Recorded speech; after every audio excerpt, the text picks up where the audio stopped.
మా హృదయపూర్వక కళాబంధాలు తెలియజేసుకుంటూ మరి ఈరోజు ఇక్కడ ఈ నాటక ప్రదర్శన చేయడం చాలా ఆనందంగా ఉందండి. ఎందుకంటే అందరూ కూడా మా మిత్రులే, మా సహనటులే, మాతో కలిసి నటించినటువంటి వారే. మరి మీ మధ్యలో నేను ఈ నాటక ప్రదర్శన చేయటం నా పూర్వజన్మ సుకృతంగా భావిస్తూ ఇప్పుడు ఈ నాటకంలో భాగంగా భవానీ సింగ్ ప్రారంభమవుతున్నది. భవానీ పాత్రధారిగా అంతర్రాష్ట్ర కళాకారులు, పలనాటి వాస్తవులు, పలనాటి గాయకరత్న ప్రసాద్ రాయ్ చౌదరి గారు వారు ఇప్పుడు భవానీగా వస్తున్నారు. తర్వాత బిలోమంగళుడిగా స్థానిక కళాకారులు బ్రహ్మయ్య గారు. ఇవన్నీ అయిపోయిన తర్వాత పిచ్చి సీన్ చాలా బాగుంటుందండి. పిచ్చి సీన్ కూడా వీక్షించి మీ అమూల్యమైనటువంటి ఆశీస్సులు మాకు మా తూర్పు కొంతమంది కోరుకుంటూ మరి ఒక్కసారి హాస్య నటరత్న అవార్డు గ్రహీత బిఎస్ ఆచార్య హృదయపూర్వక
తలుకల బెలుకులతో వయ్యారి వలపులతో మొత్తెక్కించే ఈ మల్లెలతో ఈ పూట పూర్తిగా మస్తాబైనావు. ఏమిటో కథ?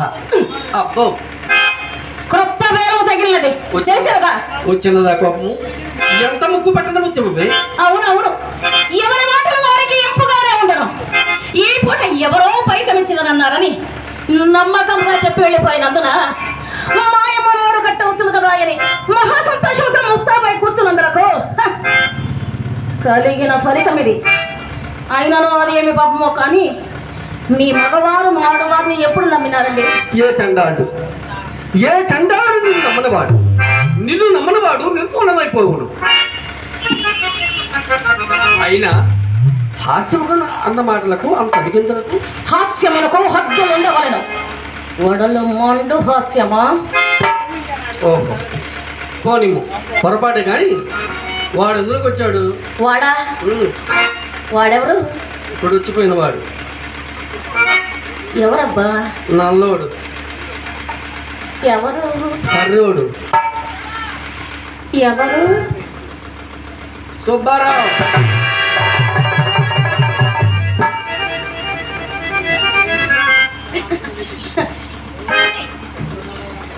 ఆ సంగతి మీకెవరు చెప్పారు? నేనే చూసినాను. చూసారా?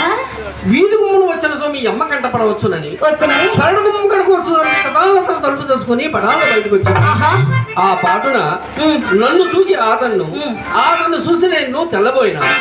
అంతటా అతనికి అనుమానం కలుగున్నట్టు కోడమలాడుతూ కొంత దూరం వెంట వెళ్ళిన. ఎందులకే తెచ్చితవది? అతనిని అడగపోయితే అడిగిన ఏమని చెప్పినాడు? మేళము కావలసి వచ్చినానని చెప్పినాడు. చెప్పాను కదా. ఇక మీ సందేహం ఏంటండి? నా సందేహమా? ఉమ్. చెప్పిన కోపగించుకున్నావు కదా. కోపం ఎందుకంటే నా ఎందేమైనా పాపం ఉండేది కదా. శభాష్, అది మాట.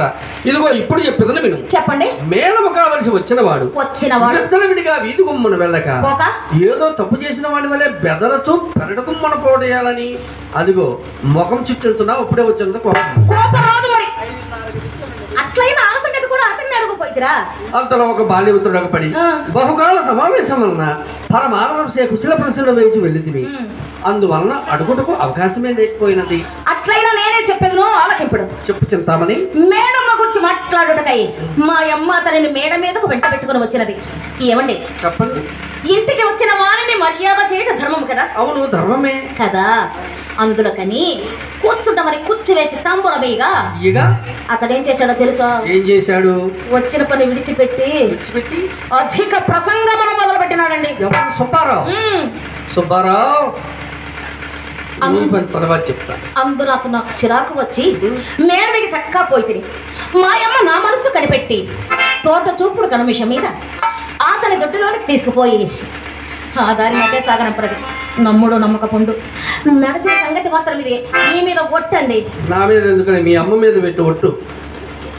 వెర్రి మొకమా, నీ మాట వేదముగా నేను ఎప్పుడూ నమ్మలేదు. నీవు నా తోటి నలుసంత అబద్ధమనమా ఆడవనియే నా నమ్మకము.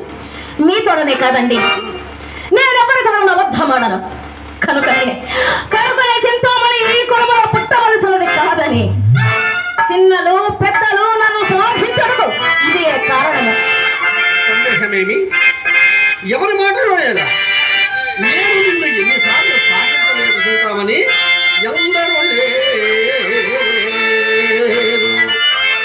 చింతామణి ఎందరూ లేరు. వారవన దీక్షణలు ఇప్పురమందు కలువ మాటలు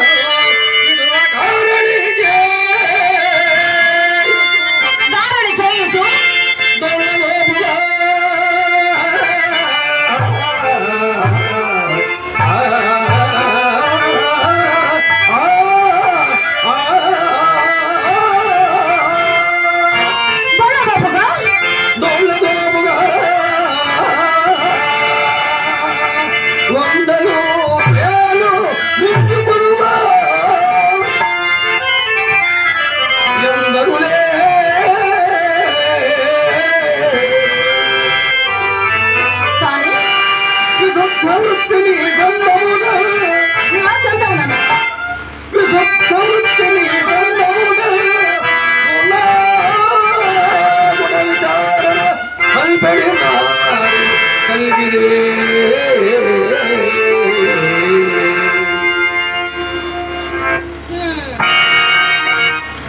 ఇంతకు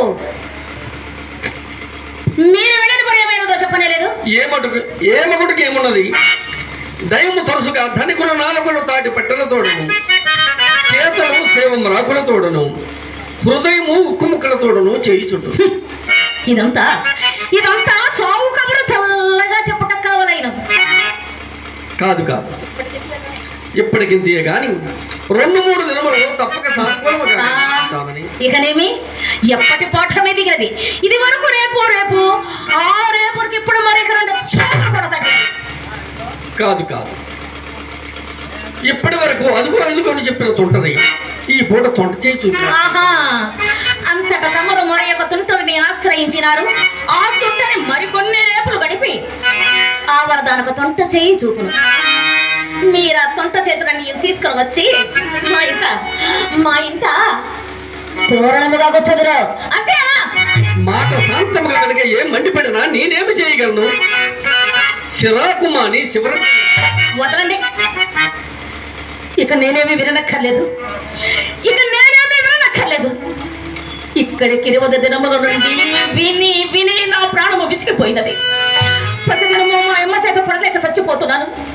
మధ్యాహ్నము మీరు వెళ్ళినది మొదలు మా అమ్మ నాకు కోసిన కోతకు నేను కనుక భరించింది. కానీ మరి ఒకటి ఏంటో ఏమందో ఇక నేను పడలేనండి. ఇక నేను పడలేను. ఇంతతో మీ దాని మీది నా దాని నాది.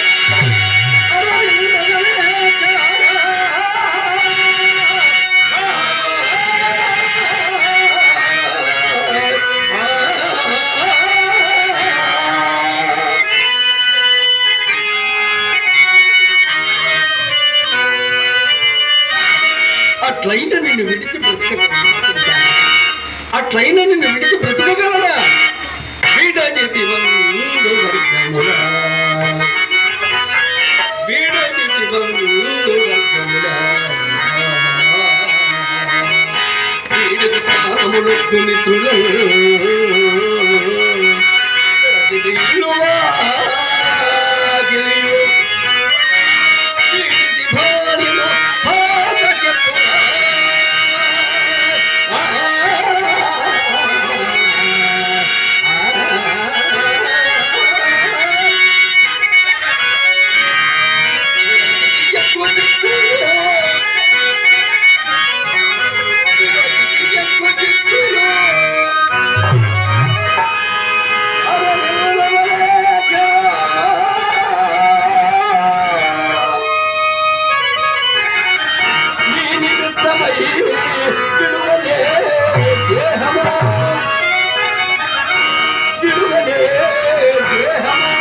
నీవు నన్ను వీడు